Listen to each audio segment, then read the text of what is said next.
अपन छठी class की NCERT से शुरू कर रहे हैं और छठी क्लास की एनसीईआरटी में पहला चैप्टर तो हमारा किसके बारे में, सौरमंडल के बारे में, ठीक है। और दूसरा चैप्टर है तुम्हारा किसके बारे में, अर्थ के बारे में। ग्लोब और अक्षांश और देशांतर देखना, ये सब कहाँ पर है, अर्थ पर ही है, ठीक है।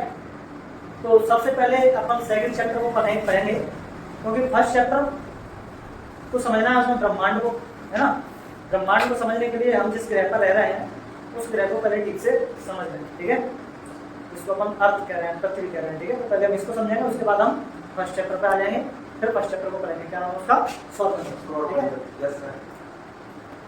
तो आप लोग चाहो तो बुक रखो, उन पे हाईलाइट करते जाओ या तो यहाँ से नोट करते जाओ, ठीक है।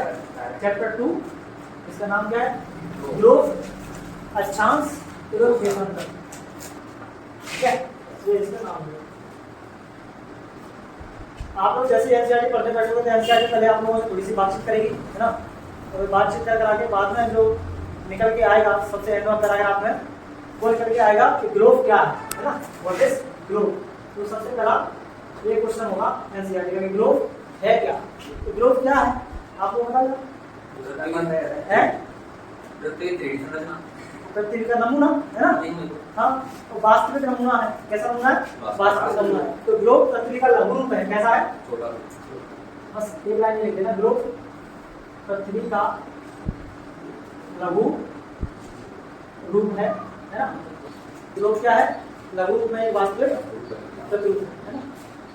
Globe is a true model miniature form of the earth. अगर इंग्लिश मीडियम के कोई बच्चे सुनेंगे तो वो भी लिख लेंगे।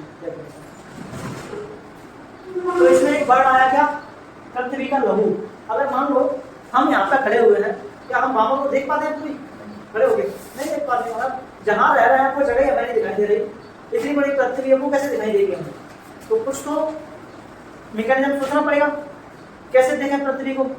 तो फिर क्या बना दिया गया, एक ग्लोब बना दिया गया, जो कि पृथ्वी का कैसा नमूना है, वास्तविक, यानी कि रियल, है ना। आप लोग जैसी पृथ्वी देखोगे आप लोगों को डिप्टो ग्लोब वैसा ही दिखाई देगा।